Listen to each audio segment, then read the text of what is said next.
The Cleveland Cavaliers, a team that has turned heads over the last couple of seasons, was one that many expected to have a strong start to the season, especially considering how last year ended for them. Well, so far it hasn't been great, as this team has struggled quite a bit, and now see themselves on the outside looking in regarding the Eastern Conference powerhouses. For this team's glory, it started 2 years ago with the drafting of Evan Mobley.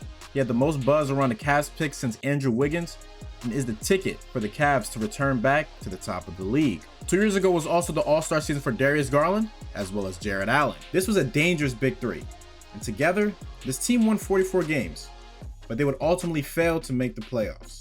The potential was there, however. Everybody saw it, and the Cavs took advantage of that in a big way.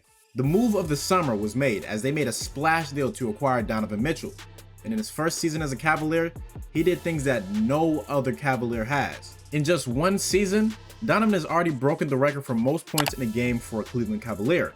He's broken the franchise record for threes in a season, and he has the most 40-point games by a Cleveland Cavalier in a single season. I mean, last year was magical. Donovan had a career year, Darius Garland was really effective and showed that he is one of the best young stars in the NBA, and in just his second season, Evan Mobley was a Defensive Player of the Year finalist. This team won 51 games, and for the first time in a very long time, Cleveland had the NBA buzzing. A lot of people had this team going very far in the playoffs, but just didn't end up like that. They lost in honestly shocking form. In 5 games to the underdog New York Knicks, where their flaws shined bright. Quickly, the stigma surrounding their name switched, and it was a lot of outside noise that really crept in. But it was time to go to work.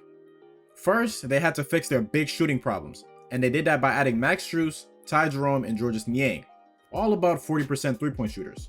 Then, they needed to add some grit and a veteran presence to this team, and they did so by bringing back Tristan Thompson. All of these additions were meant to help the team in more ways than one. You pair that with the improvements of Darius Garland, Evan Mobley, and Jarrett Allen, alongside Donovan Mitchell's steady dose of offense, and this team was one that was looking for revenge. But yeah, that revenge tour might have to wait a little bit. This season has not started the way that the Cleveland Cavaliers expected it to. This team has battled with injuries, but just feels like every game is an uphill battle. Talking more individually about the biggest issues, the most glaring one is Darius Garland. Everyone thought that this would be the year that he makes that near all NBA leap. People looked at Darius Garland as a top 5 to 6 to 7 point guard in the league, and so far he hasn't shown that.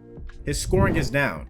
His efficiency has taken a massive dip. He's turning the ball over at an historically bad rate. The defense just isn't good.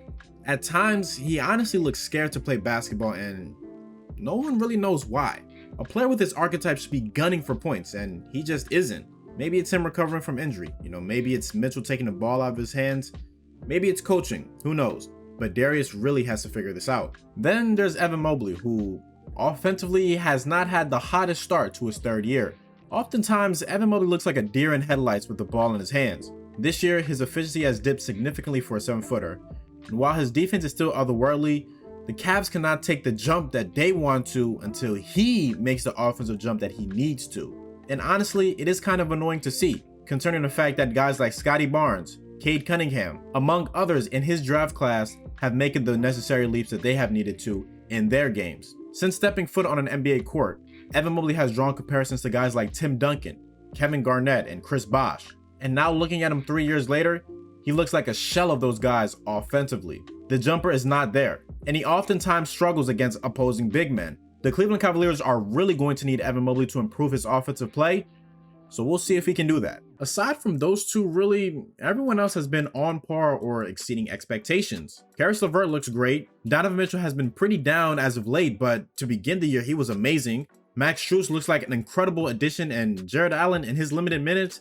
has been very solid for the Cleveland Cavaliers. It's definitely been a weird start to the season, with a lot of people pointing a lot of fingers in a lot of different directions. But in my opinion, the easiest move, and the move that I believe we will see the Cleveland Cavaliers make, is firing JB Bickerstaff.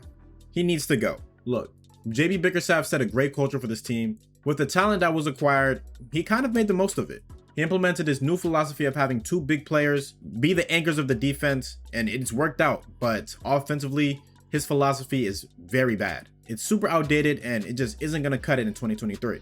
There are so many offensive weapons on this team, it's no reason why this offense should be middle of the pack. He simply isn't a coach that can adjust, and it seems to me like he's losing the locker room. He was a nice bridge coach, something that we see similar to Mark Jackson and what he was able to do for the Warriors before Steve Kerr came into place. I think that's something that the Cavs are going to have to look to do as well. Personally, I believe adding someone like Jordi Fernandez would do wonders for this team. We saw the impact he had for Team Canada, and we see what he's doing with the Sacramento Kings right now. But maybe all of this is premature. Maybe it's too early to tell. I mean, the season is still very young. And who knows? The Cavs could potentially reclaim their identity. Players could eventually step up and return to form. But with Donovan Mitchell's free agency looming, they need to convince him to stay. And they have to do something quickly. Things could get really rocky really fast for the Cleveland Cavaliers. This team is still extremely young, but it feels like time is ticking. Personally, I would give it to the end of the year to see if anything shakes about. But if nothing does, a drastic move needs to happen. My confidence is definitely wearing on the Cleveland Cavaliers, so we'll just have to wait and see what they do to turn this ship around.